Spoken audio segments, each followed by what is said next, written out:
किसानों की रबी की फसल गेहूं को समर्थन मूल्य पर खरीदी किए जाने तथा परसवाड़ा में स्थित अनुभवहीन ग्रेडर को परसवाड़ा से हटाकर अन्य किसी प्रशिक्षित ग्रेडर के द्वारा गेहूं की खरीदी किए जाने के संदर्भ में परसवाड़ा क्षेत्र के दर्जन भर से अधिक गांवों से आए किसानों ने एसडीएम कार्यालय परसवाड़ा पहुंचकर एसडीएम कमलचंद सिंसार को ज्ञापन सौंपा है। एसडीएम कार्यालय परसवाड़ा पहुंचे क्षेत्र के किसानों का कहना है परसवाड़ा गेहूं खरीदी केंद्र प्रभारी ग्रेडर अशोक कुमार रुक्कर के द्वारा किसानों से 1 किलो गेहूं 2 मई को सैंपल के रूप में बुलाया गया था, जिसे जांच के लिए भेजा था।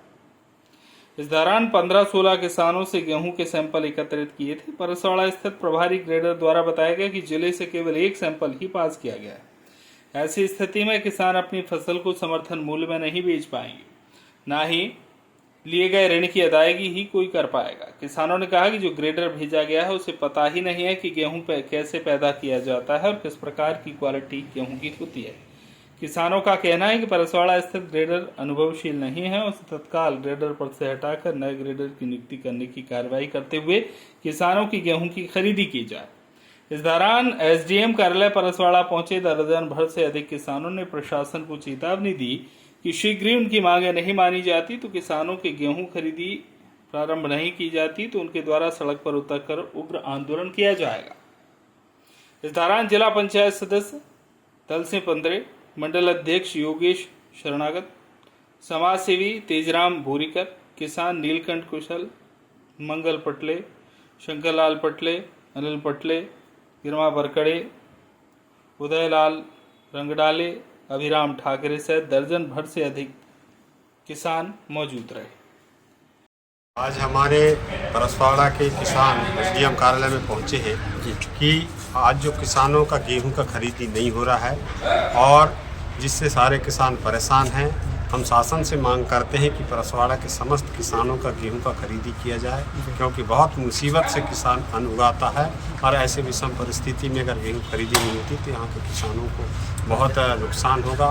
इसी हालत में कई किसान आत्महत्या भी कर लेते हैं, कर्ज का भी अदायगी नहीं कर और कर्ज भी अदा नहीं कर पाएंगे, सब कर्ज में डूब जाएंगे। इसलिए शासन से हमारी मांग है कि यहाँ के गेहूँ को ऐसी कोई समस्या है जो गेहूँ खरीदने की जा रही है जी ग्रेडर, ऐसी क्या समस्या है जो गेहूँ खरीदने की जा रही है यहाँ पे? यहाँ ग्रेडर का कहना है कि गेहूँ क्वालिटी नहीं है। क्वालिटी जबकि हम सभी किसान अनुगाते हैं, क्वालिटी है, क्योंकि थोड़ा बहुत प्राकृतिक आपदा के कारण थोड़ा बहुत उसमें दाग आ सकते हैं, पर ऐसे सभी किसानों का गेहूं खराब नहीं है। 1-2 किसानों का खराब हो सकता है, परंतु सारे किसानों को गेहूं आपका गलत है करके टाल रहे हैं। इसलिए मैं शासन से निवेदन करता हूं, मांग करता हूं कि इनका गेहूं तत्काल खरीदे, जिससे हमारे किसानों का भला हो सके। परसवाड़ा एसडीएम कार्यालय में सभी किसान परसवाड़ा क्षेत्र के एकत्रित हुए हैं। वे लगातार 8 दिनों से यहाँ पे चर्चा का विषय बना हुआ है कि गेहूं की खरीदी क्यों प्रारंभ नहीं हो रही है। गेहूं खरीदी प्रारंभ करने के लिए खरीदी प्रभारी नियुक्त हो गए, खरीदी प्रभारी के साथ पूरी टीम उनकी तैयार हो गई, लेकिन किसानों का गेहूं खरीदी केंद्र तक नहीं आ रहा है। उन्हें बताया जा रहा है कि आप सैंपल लेकर आए, वो भी 1 किलो गेहूं सैंपल के रूप में लेकर आए, और वो 1 किलो गेहूं किसान का वो कहाँ डीएमओ कार्यालय जाता है और वहाँ पे जो पास होगा उस गेहूं को खरीदा जाएगा। ऐसा तो जैसे कि 70 किसानों का अगर सैंपल आ रहा है तो 1-2 किसानों का गेहूं पास हुआ, ऐसा हमें बताया गया, जो बिल्कुल गलत है। और इस प्रकार की नीति रीति प्रशासनिक अमला की हमें पसंद नहीं है। किसानों को मैं व्यक्तिगत तौर पे नहीं, हमारे साथ पूरे किसान भाई हैं। जैसे कि अभी 15 भैया ने भी बताया कि इसके पूर्व भी बरसात का समय था, बरसात हुई, लेकिन किसानों का गेहूं खराब नहीं हुआ है, क्वालिटी अच्छी है। अगर गेहूं खराब हो जाएगा तो उस किसान का गेहूं वापस कर दिया जाएगा, लेकिन जो अच्छी क्वालिटी का गेहूं है उसको तो खरीदी करना चाहिए ना। जब बात की जा रही है अधिकारियों से, डीएमओ साहब से बात हुई तो वो बता रहे हैं ग्रेडर का बहाना, ग्रेडर से बात हुई तो बोले मेरा कोई प्रॉब्लम नहीं है, खरीदी प्रभारी। तो इस प्रकार किसानों को जो घुमाने वाली प्रक्रिया हो रही है, इस प्रकार गुमराह किया जा रहा है, ये बिल्कुल निंदनीय है। क्योंकि परसवाड़ा क्षेत्र के किसान के पास समय कम है और किसानों का गेहूं अगर नहीं बिकेगा तो वह कर्ज की अदायगी कैसे कर पाएंगे। दूसरी चीज, किसानों की अदायगी नहीं हो पाएगी तो उन्हें लोन भी नहीं मिल पाएगा। अभी इतनी भरी दोपहरी में यहाँ हम जो किसान लोग एकत्रित हुए हैं, ये कहीं ना कहीं एक विषम परिस्थिति होने पे ही हम एकत्रित हुए हैं और पूरे 100-150 किसान यहाँ एकत्रित हुए हैं। हम लोग अगर यहाँ हमारी मांग पूरी नहीं होगी तो जिला कलेक्टर ऑफिस जाएंगे, वहाँ पे आंदोलन करेंगे। हमारे साथ पूरी टीम, यहाँ कोई राजनीतिक पार्टी और कोई वो नहीं, सब किसानों के सम्मान में पूरे लोग यहाँ मैदान में हैं। जी। बस हम इतना ही कहना चाहेंगे। जो सोसाइटी में जो गेहूँ आ रहा है सर, उसको लेकर क्या करना चाहेंगे आप?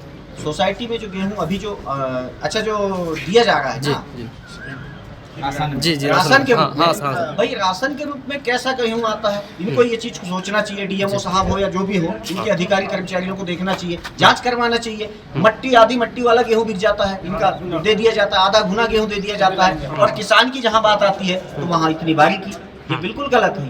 जी। क्या चाहते हैं प्रशासन से आप? किसानों की जैसी प्रतिक्रिया, जैसी स्थिति में गेहूँ बिकता था प्रतिवर्षानुसार, इस वर्ष भी किसानों का गेहूँ बिके, यही हमारी मंशा है। बस ठीक। किसानों ने अपनी मांगों को लेकर जो ज्ञापन सौंपा है सर कैसा क्या मामला है सर? परसवाड़ा क्षेत्र के कुछ किसानों द्वारा जिन्होंने गेहूं उपार्जन के लिए पंजीयन कराया है, जी। उनका कहना है कि ग्रेडर सैंपल कलेक्ट करके ग्रेडिंग के लिए बालाघाट 15-16 किसानों को भेजा गया था, जिसमें सैंपल एकमात्र पास हुआ है। ऐसी स्थिति में किसान समर्थन मूल्य में अपना फसल नहीं बेच पाएंगे। उस संबंध में ग्रेडिंग करने वाला सर्वेयर जो है वो यहाँ पर रहना चाहिए, ये उनके द्वारा मांग की गई है। और दूसरा जो सैंपल ले जाया जा रहा है उसमें थोड़ा सहानुभूतिपूर्वक देखते हुए नियम अनुसार ही उसका सैंपल लें, ताकि किसानों को भी नुकसान ना हो। तो इस संबंध में डीएमओ से चर्चा करके इसका निराकरण किया जाएगा। Bureau report, Balaghat.